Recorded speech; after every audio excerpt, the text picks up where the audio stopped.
de Israel?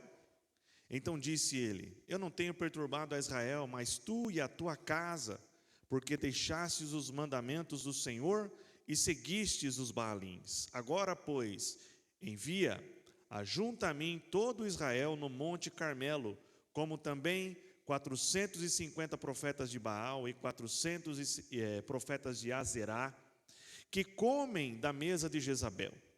Então enviou Acabe os mensageiros a todos os filhos de Israel e ajuntou os profetas no monte Carmelo. Então Elias se achegou a todo o povo e disse: até quando cocheareis entre dois pensamentos? Se o Senhor é Deus, seguiu, e se Baal, seguiu. Porém o povo lhe não respondeu nada. Então disse Elias ao povo: só eu fiquei por profeta do Senhor, e os profetas de Baal são 450 homens. Deem-se-no, pois, 2 bezerros, e eles escolham para si um dos bezerros, e o dividam em pedaços, e o ponham sobre a lenha, porém não lhe metam fogo. E eu prepararei o outro bezerro, e o porei sobre a lenha, e não meterei fogo. Então invocai o nome do vosso Deus, e invocarei o nome do Senhor, e há de ser que o Deus que responder por fogo, esse será Deus. E todo o povo respondeu e disse: é boa esta palavra. E disse Elias aos profetas de Baal: escolhei para vós um dos bezerros, preparai o primeiro, porque são muitos, e invocai o nome do vosso Deus, e não lhe metais fogo. Tomaram o bezerro que lhes dera e o prepararam, e invocaram o nome de Baal desde a manhã até o meio-dia, dizendo: ah, Baal, responde-nos. Porém nem havia voz, nem quem respondesse. E saltavam sobre o altar que se tinha feito. E sucedeu que ao meio-dia Elias zombava deles e dizia: clamai em altas vozes, porque ele é um Deus. Pode ser que esteja falando, ou que tenha alguma coisa o que fazer, ou que intente alguma viagem. Porventura dorme e despertará. E eles clamavam com grandes vozes, e se retalhavam com facas e com lancetas, conforme o seu costume, até derramarem sangue sobre si.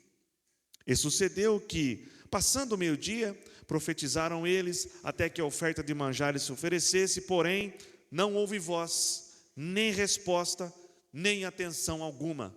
Então Elias disse a todo o povo: chegai-vos a mim. E todo o povo se chegou a ele, e reparou o altar do Senhor, que estava quebrado. E Elias tomou 12 pedras, conforme o número das tribos dos filhos de Jacó, o qual veio a palavra do Senhor, dizendo: Israel será o teu nome. E com aquelas pedras edificou o altar em nome do Senhor, e depois fez um rego ao redor do altar, segundo a largura de 2 medidas de semente. Então armou a lenha, dividiu o bezerro em pedaços, e pôs ele sobre a lenha, e disse: enchei de água 4 cântaros, e derramai sobre o holocausto e sobre a lenha. E disse: fazei-o segunda vez. E fizeram segunda vez. Disse ainda: fazei-o terceira vez. E o fizeram terceira vez, de maneira que a água corria ao redor do altar, e ainda até o rego encheu de água. Sucedeu, pois, que oferecendo-se a oferta de manjares, o profeta Elias chegou e disse: ó Senhor, Deus de Abraão, de Isaque e de Israel, manifeste-se hoje que tu és o Deus em Israel, e que eu sou teu servo, e que conforme a tua palavra fiz todas as coisas. Responde-me, Senhor, responde, para que este povo conheça que tu és Senhor, és Deus, e que tu fizestes tornar o coração para trás. Então caiu fogo do Senhor, e consumiu o holocausto, a lenha, as pedras e o pó, e ainda lambeu a água que estava no rego. O que, vendo todo o povo, caiu sobre os seus rostos e disse: só o Senhor é Deus, só o Senhor é Deus. E Elias disse: lançai mão dos profetas de Baal, que nenhum deles escape. E lançaram mão deles, e Elias os fez descer ao ribeiro de Quizon, e ali os matou. Amém? Queridos irmãos, nesse tempo que nos resta, qual era o contexto social, político e religioso do povo de Deus nos tempos de Elias? Muito bem, os tempos de Elias eram tempos sombrios. Por quê? Porque Deus havia dado um rei para o povo. Primeiro o povo pediu, Deus permitiu que eles escolheram Saul. Mas quando eles escolheram Saul, apesar de ter tido um reino longo, ele não era um homem segundo o coração de Deus. Mas Deus levanta um homem segundo o seu coração, que é Davi. Davi reina, o povo está unificado, Israel está bem, ele passa o reinado a Salomão, Salomão continua o reinado de prosperidade de seu pai, e ele vai bem, apesar de ter feito coisas que não agradavam a Deus, ao final de sua vida ele se arrepende e morre com o Senhor. Então ele passa o seu reinado para o seu filho Roboão. Roboão, um homem fraco, um homem que não temia Deus, ele divide o reino ao meio, em reino do norte e reino do sul. O reino de Judá era o reino do sul, o reino de Israel era o reino do norte, e o reino do norte é o reino onde o profeta Elias se torna profeta. E este reino, ele começa a passar por grandes turbulências. Por quê? Porque os reis que subiam ao trono ou eram ímpios, como Jeroboão, porque Jeroboão percebeu que para ele reinar o reino do norte e continuar dividindo o povo, ele tinha que ir para o caminho da idolatria, porque se ele levasse o povo do norte a Deus, o reino seria unificado de novo. Olha o que esse homem fez, gente. E depois dele vieram outros tantos, até que, se você olhar no capítulo de número 17, ou melhor, no capítulo de número 16, você vai ver que sobe ao trono um rei chamado Acabe. Esse homem, olha só o que o verso 30 diz a respeito dele. E fez Acabe, filho de Onre, o que era mal aos olhos do Senhor. Até aí tudo bem, os outros também tinham feito. Mas olha o que diz o restante do versículo. Mais do que todos que foram antes dele. Ele era um homem mau. E esse trecho bíblico continua dizendo assim, como se não bastasse que Acabe pegasse o caminho de Jeroboão, enfiasse o povo na idolatria, ele foi além, porque ele se casa com uma mulher, filha do rei de Sidom. Esta mulher se chamava Jezabel. E quando Jezabel vem para morar no palácio com Acabe, ela traz consigo a sua crença, a sua religião e o seu Deus. Muito bem, Acabe acaba se entregando à religiosidade pagã e se torna um adorador de Baal, de maneira que ele quebra o altar de Deus, porque no texto que nós lemos aqui, Elias teve que restaurar o altar que estava quebrado. E em contrapartida, Acabe cria bosques de adoração aos Baalins e também começa a adorar Baal, o deus pagão, falso deus da chuva e da prosperidade. Mas deixa eu dizer uma coisa para vocês, meus queridos irmãos. Às vezes, Deus mostra para nós o seu amor de uma maneira severa. O que eu quero dizer com isso? Eu quero dizer que amar não é permitir que a pessoa faça o que quiser. A gente vive numa época em que tem gente que pensa que amar é isso aí. Ai, não, deixa ele. Eu vou demonstrar meu amor. Não, não é assim que funciona. Amar também é corrigir. E olha só o que Deus fez. Deus levantou um homem chamado Elias, tisbita, como profeta.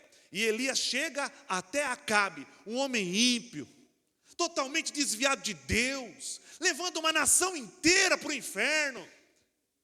E Deus, com teu olhar de misericórdia, usa aquele profeta e fala assim para Acabe: Acabe, preste atenção, Acabe. Você está adorando o Deus que diz ser o Deus que controla a chuva, que controla os raios, que controla o trovão. Eu vou mostrar para você quem é o Deus de verdade, tá bom? Segundo a minha palavra, para de chover agora e não vai chover mais. E acabou. Irmãos, não parece uma coisa terrível? Que terra subsiste sem chuva? Que Deus é esse que arranca a chuva dos seus filhos, é o Deus que ama o seu filho. É o Deus que quer trazer o seu filho para perto dele. É o Deus que quer mostrar para os seus filhos que ele é o verdadeiro Deus. Às vezes você está passando uma situação e você questiona. Quem sabe se você meditasse um pouquinho, você não ia estar vendo essa face de Deus que te aperta um pouco aí, para te deixar um pouco mais esperto, para ver se você se aproxima dele. Foi assim com Acabe, mas Acabe, relutante, não se aproximou de Deus. Elias vai para o ribeiro de Querite, para longe da presença de Acabe. Deus sustenta o profeta sai dali, vai para Sarepta, que é uma cidade de Sidom, e uma viúva sustenta o profeta. E você sabe o que Acabe continuou fazendo? Adorando a Baal, mesmo sem ver uma nuvem de chuva no céu. Tome cuidado, irmãos, o pecado cega, a idolatria cega. E às vezes você está olhando para mim agora e está pensando, mas Denilson, se quiser, vai na minha casa lá para você ver, não tem uma imagem, não adoro nada. Então, deixa eu falar uma coisa para você aqui. Se o teu trabalho é tudo que você tem na vida, se ele é a tua prioridade, o teu privilégio, ele se tornou o seu Deus. A mesma coisa vale para os seus filhos, a mesma coisa vale para os seus pais, para a tua faculdade, para a tua carreira, para o teu namorado, para a tua noiva, vale a mesma coisa. Meus queridos irmãos, Deus nos dá um sinal, nada pode estar entre nós e Ele. Deixemos toda a idolatria do nosso coração e nos agarremos ao Senhor. Não sejamos como Acabe, que vendo a mão de Deus demonstrando a ele que Baal era falso, continuou queimando incenso àquele Deus. Há um alerta de Deus para nós hoje, que nós possamos servi-lo e adorá-lo com prioridade. Amém? Muito bem, esse é o contexto. Passado 3 anos, Elias volta e tem uma conversa com Acabe novamente. Ô Acabe, é o seguinte, Deus me mandou de volta, porque eu vou trazer a chuva. Eu já provei para você que Baal não é Deus, mas eu vou trazer a chuva. Não porque eu sou bom, mas porque Deus me mandou trazer a chuva de volta. Só que é o seguinte, hein? Pega lá os profetas de Baal, os profetas de Azera, manda todos eles subirem lá no Monte Carmelo, e eu vou lançar um desafio para o povo. E assim Acabe fez. Ele mandou mensageiros aos profetas, e os profetas foram para o monte, e Elias foi também. E aqui, meus irmãos, acontece um dos episódios mais incríveis do Antigo Testamento. Não é? Porque aqueles homens oram a Baal a manhã inteira, até a hora do almoço, entram no período da tarde, começam a sacrificar-se a si mesmo com facas e pequenas lanças, até o sangue jorrar, e nada de Baal responder, nada de Baal dar um sinal para eles, porque qual que era o desafio? Era montar 2 altares, os profetas de Baal iam montar, o outro, o Elias ia montar. Então percebe isso comigo. Eles foram lá, montaram um altar, e aí o que ele fala? Ó, ninguém coloca fogo no sacrifício. Pega o cordeiro, parte ele, coloca em cima da lenha e ora para o seu Deus. O Deus que responder com fogo é o Deus verdadeiro. Então, ele vai lá e começa a observar o povo orando, dá meio-dia, dá 1h, dá 3 da tarde, ele, opa, deu, né, pessoal? Talvez o Deus de vocês está surdo, ou está conversando com alguém, quem sabe ele foi viajar, ele tem mais coisa para fazer, mas não dá mais, agora é minha vez. Então Elias vai e ele faz a oração. E quando ele faz a oração, Deus responde com fogo. O fogo cai do céu E é tanto fogo. Não pensa que Deus acendeu uma chaminha lá, não. Caiu foi um raio do céu. Por quê? Depois que o fogo apagou, Samuel, cadê o cordeiro? Cadê a lenha? Cadê a água? Porque ele colocou água no dele para mostrar que só um milagre podia acender aquilo ali. Cadê as pedras? Virou pó. Porque Deus, irmãos, é Deus. E não se pode desafiar o Todo-Poderoso. Ele mostra quem Ele é na vida daqueles que o temem. E então, Elias encerra este ciclo, matando aqueles profetas falsos de Baal e de Azera. Bom, esta é a história.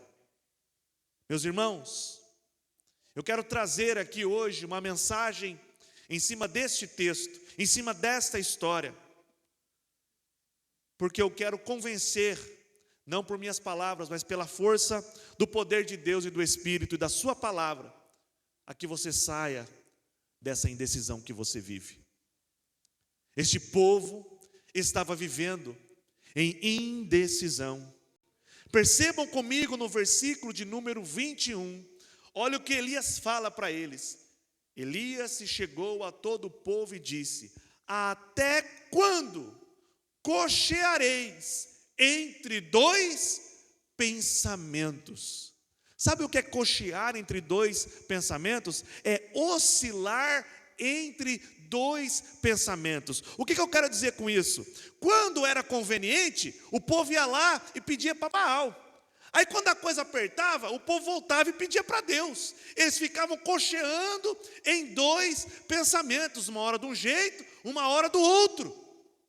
E você sabe que quando você faz uma pergunta, e a pergunta de Elias não era retórica. O que é uma pergunta retórica? Aquela que você já sabe a resposta, né? Mas Elias, ele queria uma resposta do povo. E ele pergunta: até quando vocês vão ficar oscilando entre duas opiniões?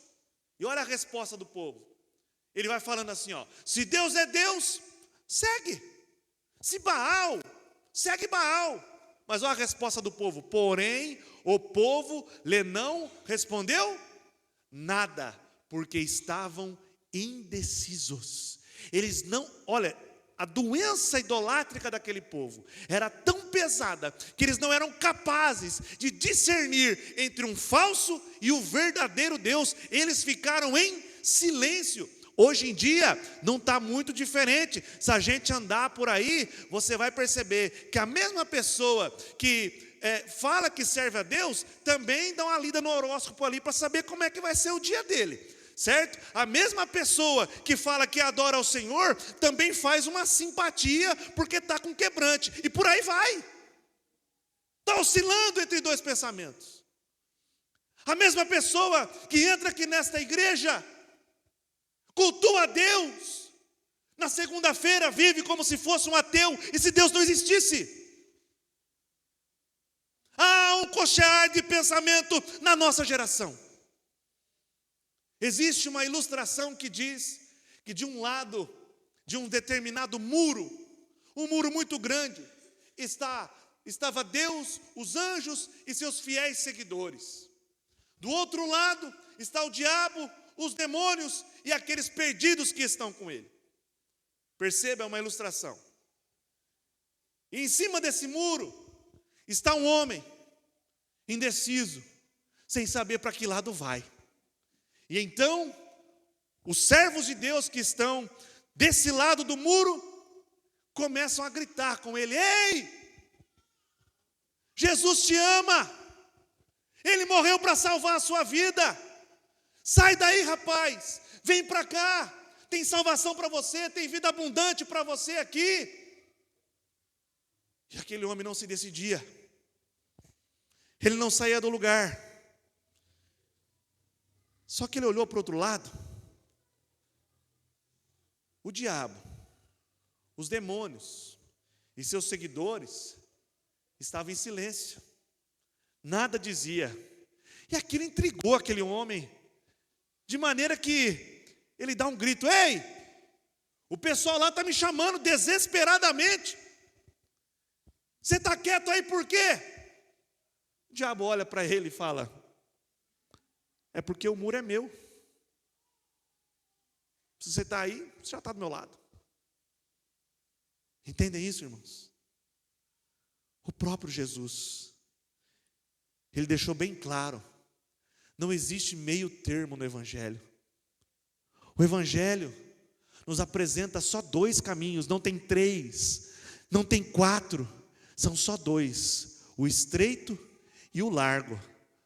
No largo, você vai conseguir andar com facilidade, tem ventilação boa, a estrada é bem pavimentada, mas o fim dele é a morte, o fim dele é a perdição. No caminho estreito, é estreito, né? Não é fácil andar no estreito, às vezes sobe, às vezes desce, é difícil, é cansativo, mas esse é o caminho que leva para a vida eterna. Nós precisamos escolher hoje, há uma escolha diante de nós. Existem apenas 2 justiças, ou a justiça do fariseu. Qual que é a justiça do fariseu? A justiça das obras, sabe? Tem gente que pensa que porque ele é um bom filho, porque ele é um bom pai, porque ele é um bom pagador, porque ele é uma pessoa caridosa, ele tem direito de receber o céu. Essa justiça é a justiça do fariseu. Pode esquecer, porque na palavra de Deus está escrito que a justiça dos homens é como o trapo da imundícia diante de Deus. Na palavra de Deus também está escrito que Deus encerrou a todos, não foi uma meia dúzia, não foi um ou outro, não foram só os piores, não, todos foram encerrados debaixo do pecado. Mas também esse mesmo versículo diz, para com todos Deus usar de misericórdia. Há uma justiça excelente, há uma justiça sublime, que olha para o homem e sabe da incapacidade que ele tem e diz, você não pode, você não consegue, o seu pecado é muito pesado, mas Cristo pagou a sua dívida na cruz do Calvário. Essa é a justiça que Ele fez para pegar a mim, que não valho nada, e colocar no reino da sua salvação. Só existe 2 senhores, ou você serve as riquezas, ou você serve a Deus. Ah, mas é pecado ser rico? De jeito nenhum. Não é pecado não. Trabalha, projeta, planeja, estuda, seja alguém na vida, e se vier dinheiro, ótimo. Mas se Ele for o seu Deus, prefira o Senhor. Prefiro o Senhor. Sai de cima desse muro hoje, em nome de Jesus. Eu estou convocando você a não ficar em silêncio. Eu estou convocando você a não ficar calado diante da pergunta: até quando cocheareis entre 2 pensamentos? Hoje é noite de decisão. Só existe 2 fundamentos: ou você está na areia, ou você está na rocha. Não tem como ficar com o pé em 2 canoas. Ou você está na luz, ou você está nas trevas. Ou você está na vida, ou você está na morte. Ou você está salvo, ou você está condenado. Só existe 2 tipos de relacionamento: ou você é a favor de Cristo, ou você está contra Ele. Não é possível neutralidade no Evangelho. Não é possível. O discipulado, irmãos, o escolher por Cristo, o optar por Cristo, é um chamado radical. Olha só, vou falar com você que é mais jovem aqui. Às vezes você não entrou na faculdade ainda, e você não sabe que curso você quer fazer. Você não sabe. Ai, será que eu faço medicina? Será que eu faço tecnologia da informação? Ai, será que eu faço... Tudo bem. Você é novo, vai devagar. Vai devagar, calma, pondera. Talvez você está namorando, você gosta até da pessoa, a pessoa gosta de você, mas você está naquela dúvida, né? Será que eu caso? Será que eu não caso? Calma, Deus vai te mostrar. Vai devagar, Deus vai abrir a porta, a coisa vai acontecer. Agora, com relação a Jesus, a escolher Baal ou escolher Deus, a escolha é radical, meu amigo. Não dá para ir devagar, não dá para desacelerar, não dá para ponderar, não dá para pensar se vai ou se não vai.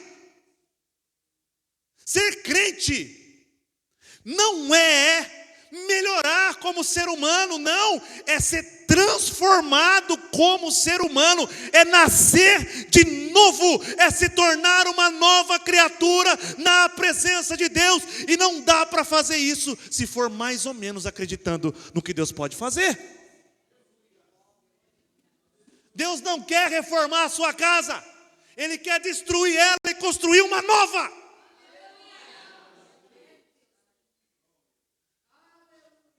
Tem gente pensando aqui, mas se eu for para o Evangelho, se eu sair do lado de Baal, porque o Baal, irmãos, a questão de Baal aqui, por que o povo adorava Baal? Não exigia muita coisa, era fácil, era o Deus da fertilidade e da chuva.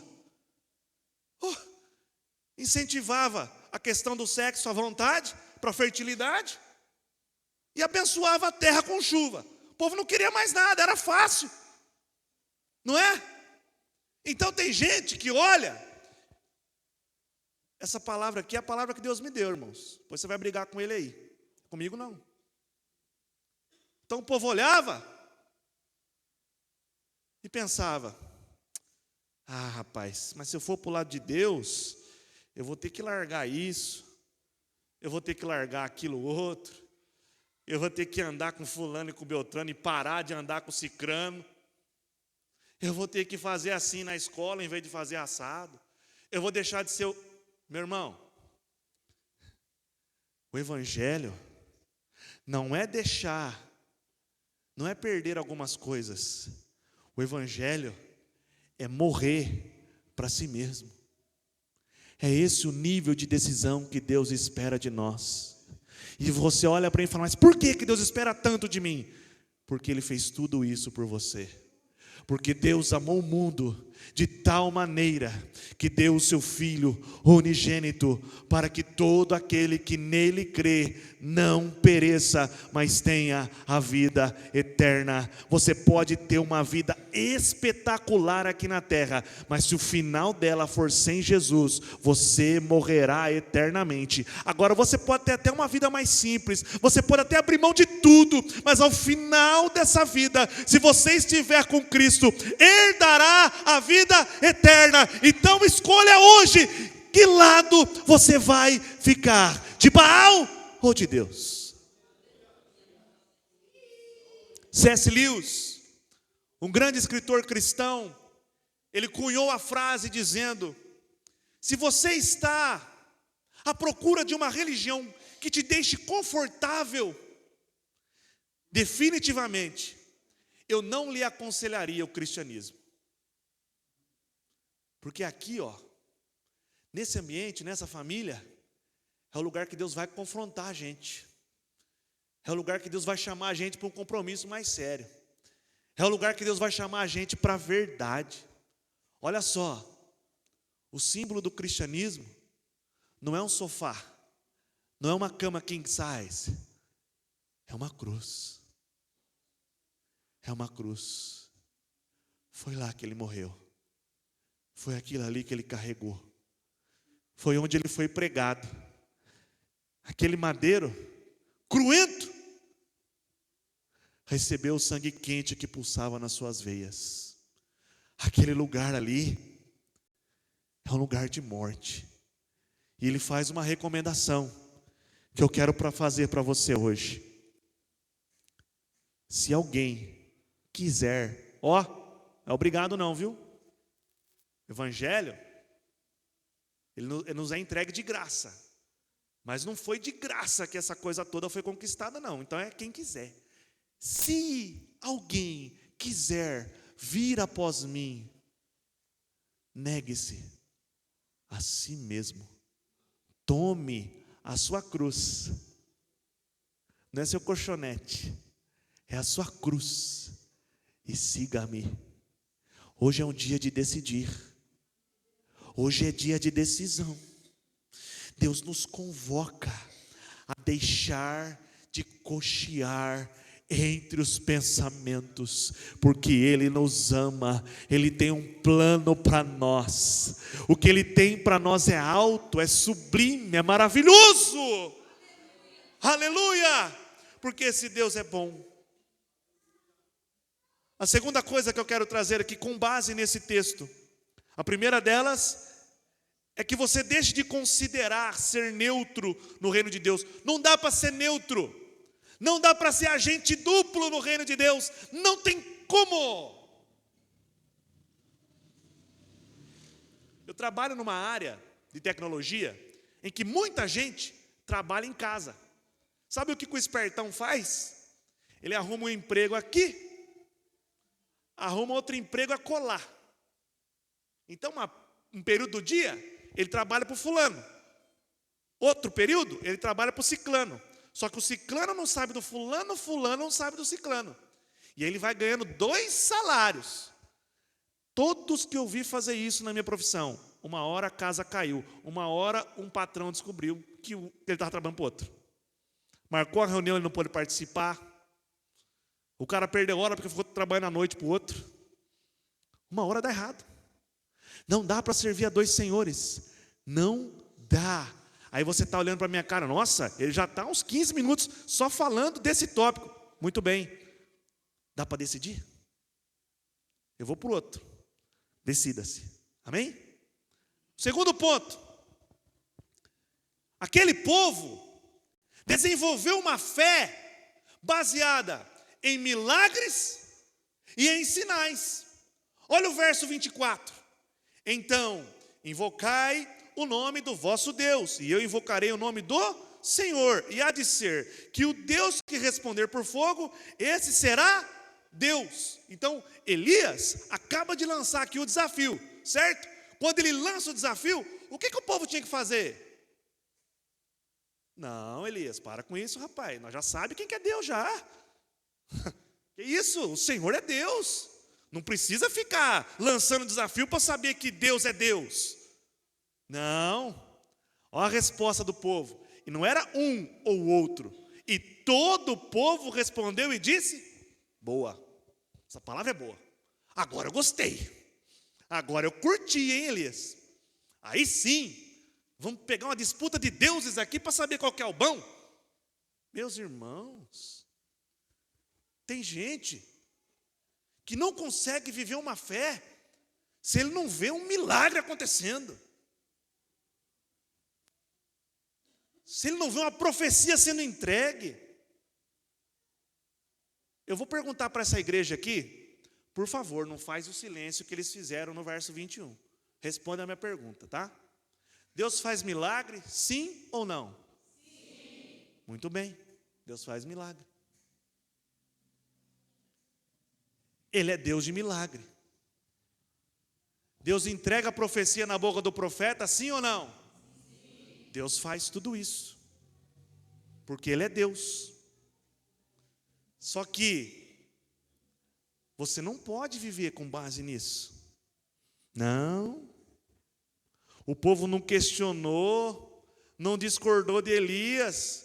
O povo concordou, simplesmente considerou ser uma coisa boa. Opa, vamos realizar um desafio. Sabe o que isso revela? Revela que no coração daqueles homens não havia mais a palavra de Deus. E a nossa fé, ela vem pelo ouvir. E não é ouvir que o morto levantou, que o cego enxergou. Não, é ouvir a palavra de Deus. É isso que acrescenta a nossa fé. A palavra de Deus é o fundamento e a direção da nossa vida. Se a tua fé for diferente disso, eu estou te convidando esta noite. Desenvolva uma fé baseada na palavra de Deus e não apenas em sinais e milagres.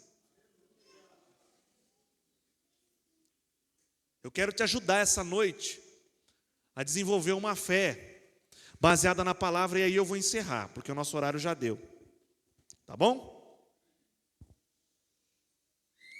O João vai me ajudar. Quando você tiver dúvida no coração que Deus te ama, lê Romanos 5,8. Olha o que está escrito lá, Romanos 5,8.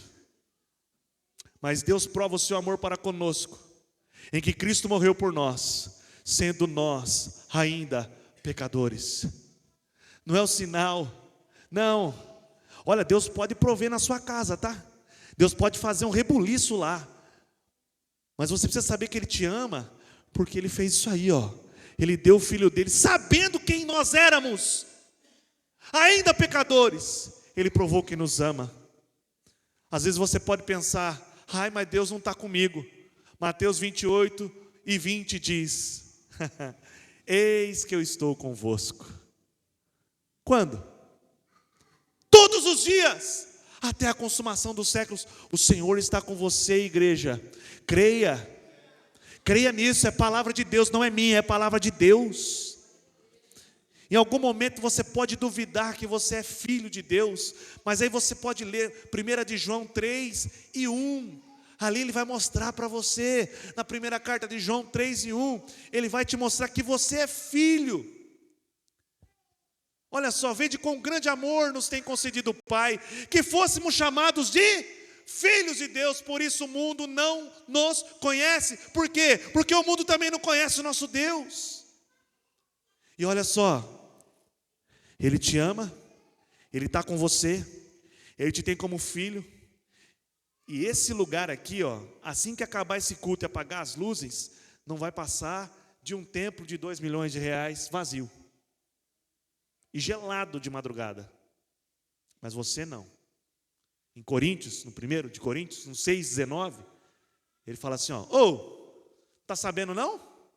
Você é o templo do Espírito Santo, Ele habita em vós. E para encerrar, tem gente aqui falando, talvez no coração: olha, Senhor, eu creio em Ti, mas eu estou precisando de um milagre também, estou precisando de uma provisão. Ouça o que eu vou te dizer. Em Mateus no capítulo 6 e no verso 11, Jesus ensinando-nos a orar, Ele diz assim: ó, o pão nosso de cada dia nos dá hoje. Deus cuida de você todos os dias. Mas decida-se, saia do muro e alimente uma fé que não seja baseada em milagres. Alimente uma fé em que você possa dizer assim para Deus: a minha fé não está firmada nas coisas que podes fazer. Eu aprendi a te adorar pelo que és.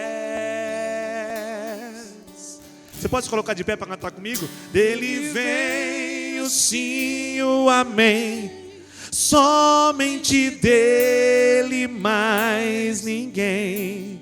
A Deus seja o louvor. Cante. Se Deus fizer, Ele é Deus. Se não fizer, Ele é Deus. Se a porta se abrir, Ele é Deus. Mas se fechar, continua sendo Deus. E se a doença vier, Ele é Deus. se curar eu Aleluia. Ele é Deus. Se tudo der certo, Ele é Deus. Mas se não der, continua sendo Deus. Vamos pro coro, irmãos. Vamos dizer, vamos declarar: não o adoro pelo que Ele faz, eu adoro pelo que Ele é. Haja o que houver, sempre será Deus. Cante. Se Deus fizer. Quero ouvir a igreja.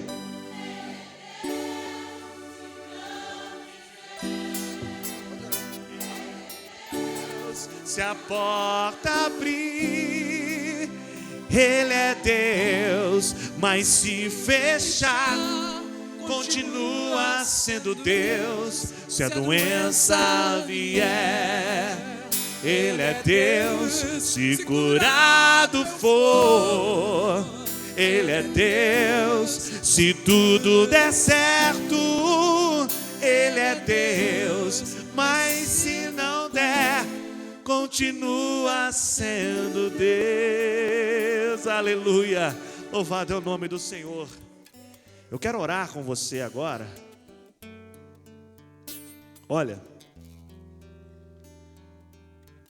lembra que o irmão Wagner estava dizendo aqui que as palavras daquele pastor foram simples, mas o Espírito agiu ali. Talvez eu não tenha sido aqui eloquente, talvez minhas palavras não tenham sido conforme você esperava ouvir, talvez você estava esperando ouvir alguma coisa diferente, mas eu espero que o Espírito Santo trabalhe no teu coração sobre esse assunto, que você não ignore a voz do Espírito, que você não fique mais em cima do muro, que você tome uma decisão radical. Aquele povo lá precisou ver Elias tirar fogo do céu para dizer: só o Senhor é Deus, só o Senhor é Deus. Olha, quer saber o que veio do céu para poder você dizer que só o Senhor é Deus? O unigênito Filho do Pai. O Verbo se fez carne e habitou entre nós, e vimos a sua glória como a glória do unigênito do Pai. É suficiente. Se você crer hoje, você vai orar comigo e Deus vai te colocar do lado dele. Feche seus olhos. Senhor, quantas vezes estamos indecisos e vivemos na idolatria da modernidade, idolatramos a nós mesmos, aquilo que temos, o que possuímos, aqueles que nos amam. Mas hoje, Senhor, nós fazemos a Ti uma oração de entrega. Nós nos entregamos a Ti hoje, Senhor, em nome de Jesus. Nós colocamos o Teu coração, o nosso coração diante de Ti hoje, e nós dizemos: Senhor, toma, é Teu. Senhor, nós rejeitamos Baal, nós não ficaremos em silêncio, nós não o desafiaremos esta noite. O que nós dizemos a Ti, Senhor: só o Senhor é Deus, só o Senhor é Deus. Se eu ver o morto levantar, eu creio em Ti. Se eu não ver, eu creio em Ti. Se eu ver o cego enxergar, eu creio em Ti. Se eu não ver, eu creio em Ti. Se o Senhor usar alguém para falar comigo, eu creio. Mas se o Senhor não usar, eu continuarei crendo em Ti, porque a minha fé, Senhor, está na Tua palavra, e ela me diz que só o Senhor é Deus, só o Senhor é Deus.